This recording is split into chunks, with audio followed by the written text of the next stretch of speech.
Lleva como título El juicio final y el amor de Dios. Uno de los versículos de Apocalipsis 14, en el mensaje del tercer ángel, es el versículo 10, que dice: Él también beberá del vino de la ira de Dios, que ha sido vaciado puro en el cáliz de su ira, y será atormentado con fuego y azufre delante de los santos ángeles y delante del Cordero. Esto es parte del mensaje que estamos llamados a proclamar a voz en cuello. El mensaje del tercer ángel es una advertencia que busca disuadir a los humanos para que eviten la suerte de los malvados y se pongan del lado del Cordero.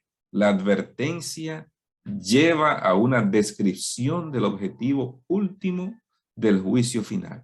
Hay personas que no les gusta, como hemos estado mencionando durante la semana, no les gusta el lenguaje del tercer ángel, que es un poco duro, que es muy fuerte, que es un lenguaje como una amenaza, y no es menos, pero entendámoslo no como una amenaza, es más bien una advertencia, que es lo que hace Dios. Y por eso durante la semana estuvimos haciendo algunos ejemplos de que, bueno, el Señor no te esconde las cosas. El Señor es fiel y Él te dice lo que ha de venir. Te advierte las bendiciones de estar en el camino correcto. Y si usted lee Deuteronomio 28, usted se va a dar cuenta que el Señor dice: mira, pongo delante de ti estos dos senderos. Y estas son las bendiciones que vas a tener si tú eres obediente.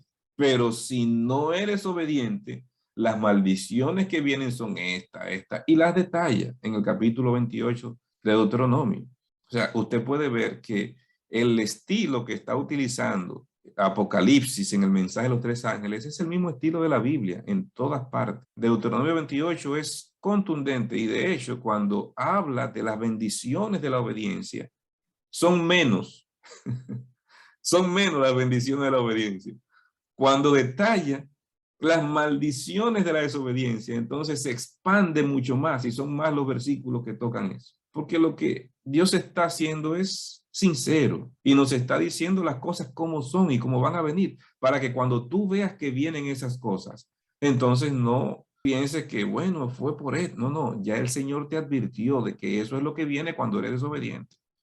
Eso es lo que está haciendo el Evangelio. El Evangelio real, auténtico, como estudiamos ayer, tiene que tocar ambas partes. Y eso es parte clave del mensaje del tercer ángel. El verbo griego basanizo significa torturar, atormentar, transmite una idea que resulta repugnante para la mayoría de las personas actuales. El verbo designa un dolor físico, mental, intenso. O es físico, o es mental, o es una combinación de los dos, más allá del control de lo que la persona pueda soportar.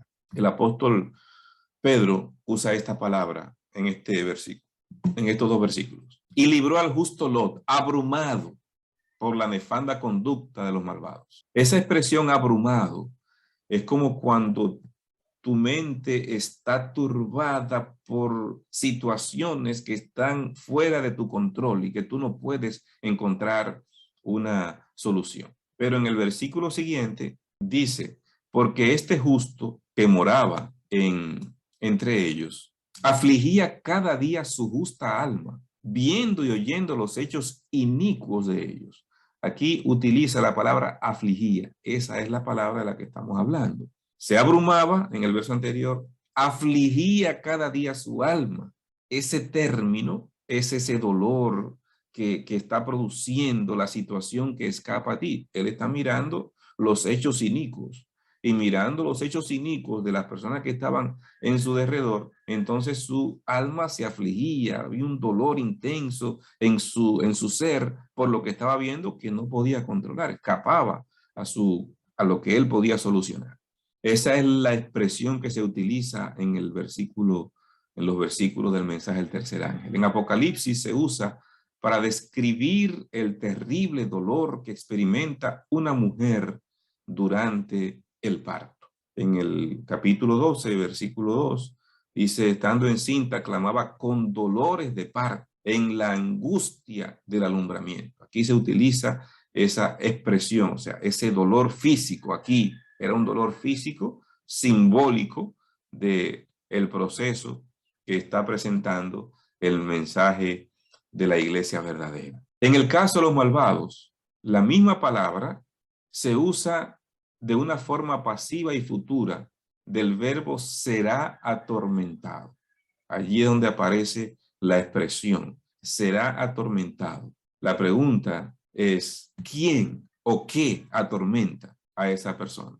¿Quién o qué es que lo atormenta? Los malvados son atormentados delante de los santos ángeles y delante del Cordero, dice el versículo. Es una imagen de los malvados que sufren dolor intenso mientras están en la presencia de los ángeles y del Cordero. Y eso es lo que está enfocando el texto. Está señalando que esto que viene es, número 1, delante de los ángeles, número 2, delante del Cordero.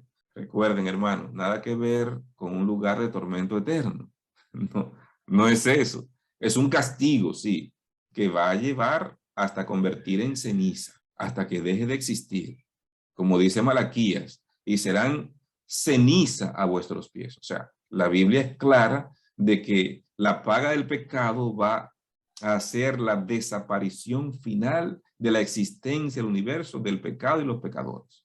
Lo que quiero que veamos es que ese dolor que se produce tan intenso, la palabra griega que estamos viendo, es delante de los ángeles y delante del Cordero. ¿Y qué trascendencia tiene esto que está mencionando la palabra de Dios? La imagen de Jesús acompañado de ángeles tiene sus raíces en el Antiguo Testamento, no es solamente en el Nuevo que se hace esta mención.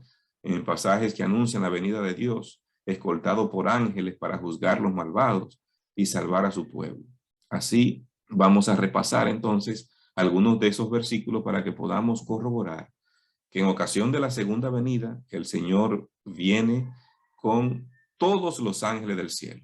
Y en ocasión de la tercera venida viene una comitiva de ángeles, porque lo que estamos viendo en el tema del mensaje de los tres ángeles, la terminología que aparece allí no es de la segunda venida. Vamos a verlo un poquito más adelante.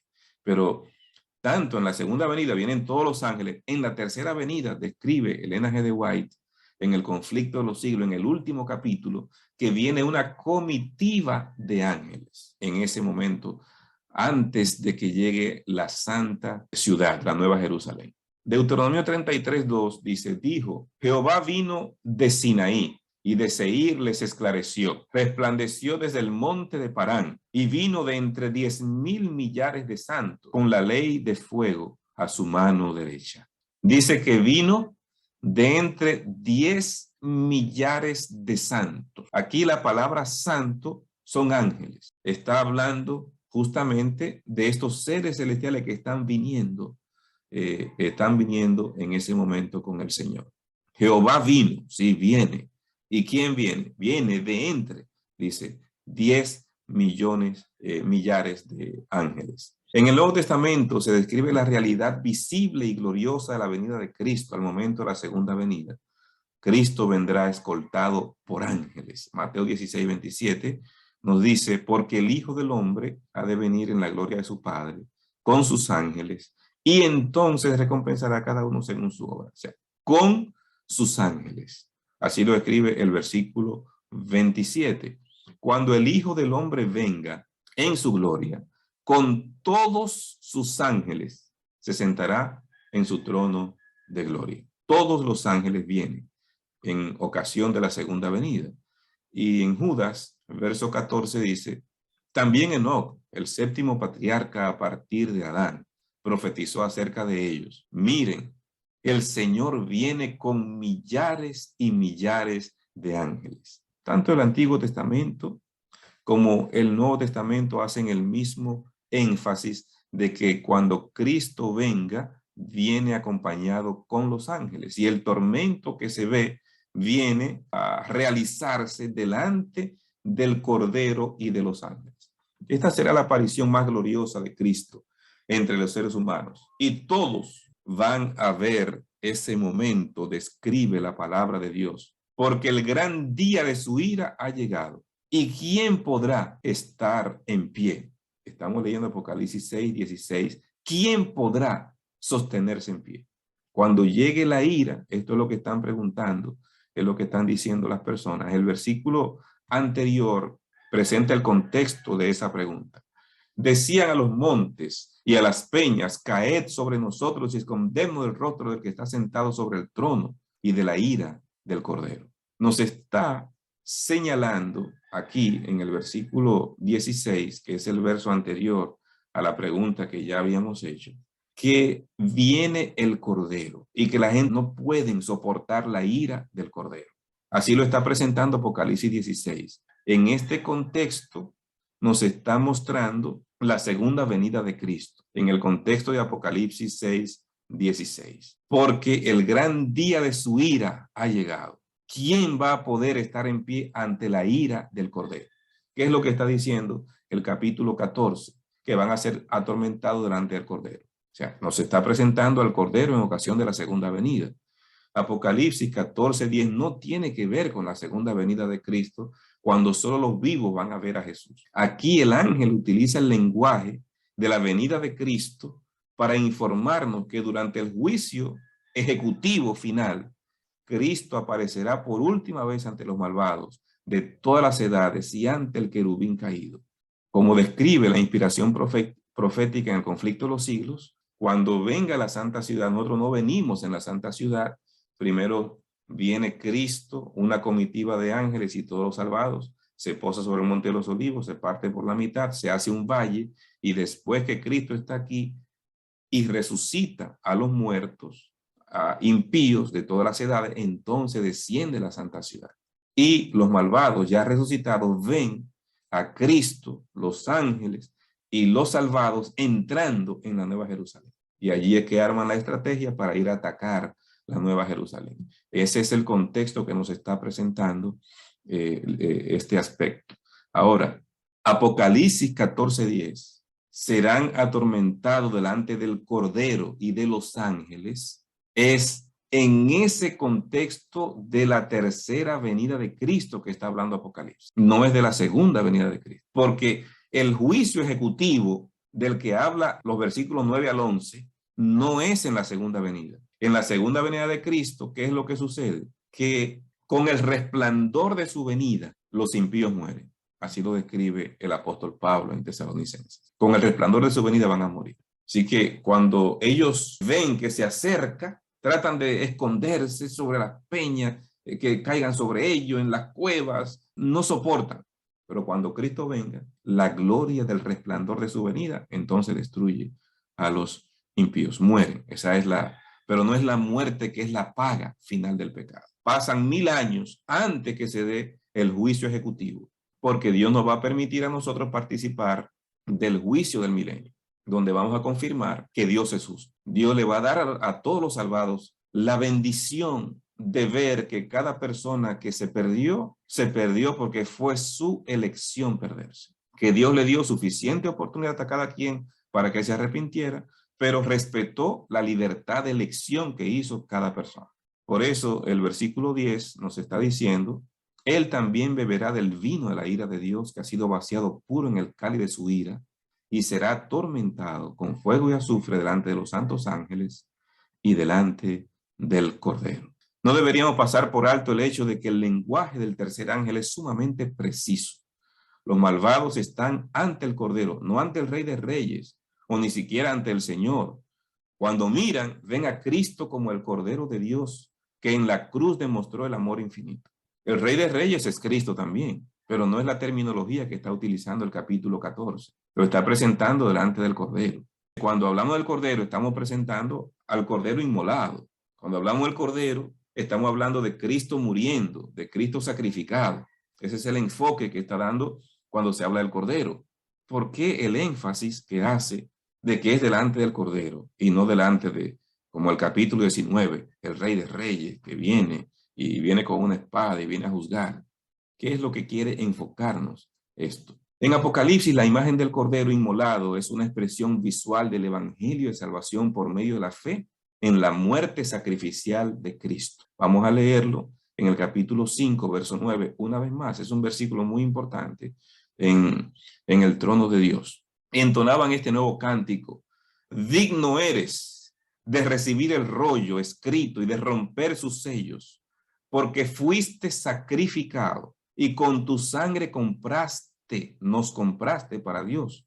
Dice en la versión antigua, en la nueva versión internacional que estoy usando ahora, dice, y con tu sangre compraste para Dios gente de toda raza, lengua, pueblo y nación. O sea, fuiste inmolado, dice la versión antigua. En esta versión utiliza la expresión fuiste sacrificado. Es el mismo énfasis que está haciendo. O sea, el cordero sacrificado es lo que está viendo Juan en el Apocalipsis. Y es lo que está diciendo por lo que él es digno de recibir la honra, la gloria y la alabanza.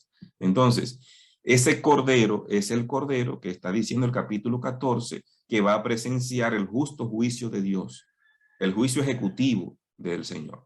El evangelio eterno se refiere precisamente a la naturaleza amante de Dios que siempre está orientada hacia el otro. Jesús expresó, y yo, si fuere levantado de la tierra, a todos atraeré a mí mismo. Estas palabras de Juan 12 se cumplieron. Cristo fue levantado en una cruz y él lo dijo previo.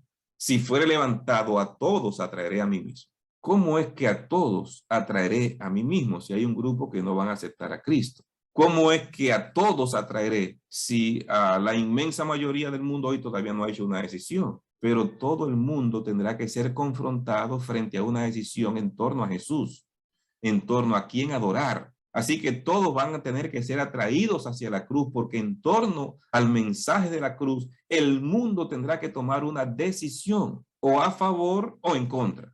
Entonces todos van a ser atraídos hacia la cruz para tener que decidir qué van a hacer.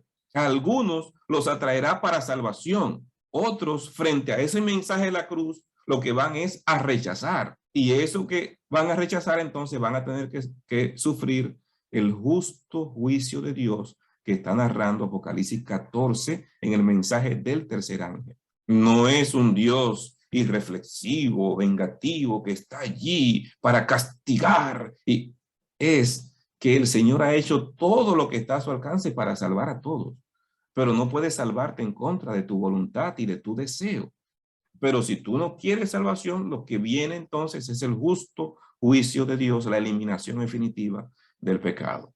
En el capítulo 3 de Juan, dice, y como Moisés levantó la serpiente en el desierto, así es necesario que sea levantado el Hijo del Hombre, para que todo aquel que en él crea no se pierda, mas tenga vida eterna. Eso es lo que Dios quiere. Levantó a Cristo, así como la serpiente. Recuerdan, cuando utiliza la serpiente como símbolo de Cristo, es porque Cristo en la cruz estaba cargando el pecado, y por eso aparece simbolizado aquí como la serpiente. En la cruz cargó el pecado de todos nosotros para podernos rescatar y salvar. Como Moisés levantó la serpiente, así será levantado el Hijo de Dios. Solo en ese contexto la serpiente puede representar a Cristo, cargando el pecado, porque sabemos que en el resto de la Biblia usted va a encontrar que la serpiente siempre se utiliza como símbolo de Satanás. Pero Cristo cargando el pecado dice, para que todo aquel que en él crea, ese Cristo inmolado allí en la cruz está levantado, atrayendo a todos hacia él. ¿Con qué objetivo? De salvar a todos, para que todo aquel que en él crea no se pierda, mas tenga vida eterna. Ese es el objetivo, el mensaje del evangelio. Es lo que Dios quiere con la humanidad. Pero hay un grupo que se va a perder. No porque Dios lo decidiera. Por eso lo dice el mismo versículo. No quiero que nadie se pierda. Quiero que todos vengan a la vida eterna. Pero tristemente hay un grupo que se va a perder. Porque eligió perderse. Porque fue su decisión rechazar el único ofrecimiento de gracia para el perdón y la salvación. Elena White describe el momento en que el trono de Dios se eleva por sobre los muros de la Nueva Jerusalén y ellos lo ven, y por encima del trono se destaca la cruz. Es una descripción interesantísima que aparece en ese último capítulo del conflicto de los siglos. Usted puede ver ese capítulo y ver los detalles. Voy a tratar de hacer un resumen muy rapidito para este momento. Aparece después que los malvados hacen el intento, después que descendió la Nueva Jerusalén, entraron los salvados con Cristo y los ángeles. Entonces aparece el enemigo diciéndole que él fue que lo resucitó y que entonces deben organizarse para ir a tomar la santa ciudad. y sacar a esa gente que están ahí y ellos entrar, porque si entran ahí van a tener vida eterna. En fin, los engaña. El último engaño que hace el enemigo. Les dice que él fue el que tiene el poder, así como yo lo resucité, así puedo. Y entonces allí viene todo ese engaño. Cuando se acercan, después de haberlos engañado, para ir a tomar la Nueva Jerusalén, allí es donde describe la inspiración profética en vista panorámica, en vista panorámica. O sea, hay una pantalla enorme que se va a presentar en las palabras del don de profecía en el conflicto de los siglos. Ellos van a ver unas escenas impactantes. Van a ver en esa pantalla gigante, antes de la pantalla, ellos ven el trono. Van a ver que sobre los muros de la ciudad sube el trono de Jesús. Y sobre el trono se destaca la cruz de Cristo por encima del trono. Y entonces ven en vista panorámica, en esa gran pantalla, la tentación, el origen del pecado, primero allá en el cielo. Después ven la tentación de Adán y Eva. Y ven cómo Satanás usó a Herodes para tratar de matar a Cristo siendo apenas un bebé. Ven a Cristo en la cruz. Todas esas escenas, Cristo allí, toda la hazaña del enemigo contra Cristo en la cruz, no pueden apartar su vista de esas escenas que se presentan sobre los muros de la Nueva Jerusalén. Allí están viendo una vez más la cruz de Cristo. Y cuando esto sucede, cuando ellos están mirando esto, Ellen G. de White aplica este versículo de Apocalipsis 15, verso 3. Este versículo está hablando de un grupo de salvados. Cantan el cántico de Moisés, el siervo de Dios y el cántico del Cordero. Estas palabras, Ellen G. de White la usa para hablar de lo que van a decir los salvados después del juicio del milenio. ¿Qué van a concluir? Grandes y maravillosas son tus obras, Señor Dios Todopoderoso. Justos y verdaderos son tus caminos, Rey de los santos. Termina el juicio del milenio. El salvado dice, Señor, el que se perdió porque quiso perderse. Tú eres justo y tus caminos son verdaderos. Así concluye el juicio del milenio con los salvados. Ahora, las mismas palabras, dice el ángel de White, que van a salir de los labios de los impíos cuando vean esas escenas y vean lo que Cristo hizo para salvarlos a ellos y cómo ellos rechazaron vez tras vez el ofrecimiento de gracia. De sus labios se van a arrancar las palabras, justos y verdaderos son tus caminos, Rey de Reyes. Van a pronunciar esta palabra, no por arrepentimiento, sino por remordimiento. También escribe la sierva de Dios, ante la visión del Calvario, con su víctima misteriosa, los pecadores quedarán condenados en el estado de todas las gentes.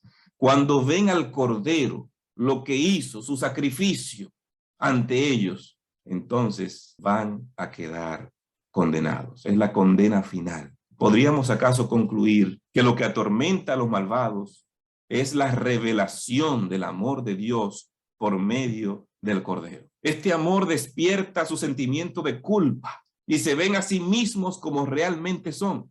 Ya no hay arrepentimiento. Antes que cayeran las 7 plagas, terminó el tiempo de gracia, el tiempo de arrepentirse, de volver a Dios. Ya no hay más arrepentimiento. ¿Qué viene cuando ven entonces todo lo que el Señor hizo para salvarlos y ellos por sus gustos, por sus placeres, por hacer su propia voluntad, por su orgullo, rechazaron el ofrecimiento de la salvación? Ese sentimiento de culpa. Cuando hablamos que serán atormentados delante de los santos ángeles y del Cordero, es esta escena después del milenio la que está evocando el lenguaje de Apocalipsis 14, 9 al 11 en el mensaje del tercer ángel. El dolor será horrendo. Sería correcto decir que el amor de Dios revelado en la muerte sacrificial del Cordero, que llena el corazón del pueblo de Dios con gozo y gratitud, llenará el corazón de los malvados con intenso dolor y culpa. Quizás hay personas que no han pasado por tener una culpa grande y profunda, y cómo eso te corroe el alma, te destruye por dentro. Tú no ves luz al final del túnel. El que no ha pasado por momentos así quizás no entiende lo que es la culpa. Si hubieran aceptado el don de salvación que se les ofreció por medio del Cordero, habrían escapado del juicio de condenación. La aparición del Cordero ante los malvados llevará el conflicto cósmico a una pacífica resolución. Dios está allí mostrando su amor. Aún en el justo juicio de Dios, Él está allí mostrando su amor. Por eso, por encima del trono aparece la cruz. Y Dios le muestra a las personas el pecado, su origen, cómo se desarrolló, cómo cada quien eligió el pecado en vez de la salvación. Dios lo muestra. Al mirar a la víctima del sacrificio, las fuerzas del mal reconocerán y confesarán que Dios es justo en sus juicios contra ellos, que ellos merecen morir, porque es lo que escogieron.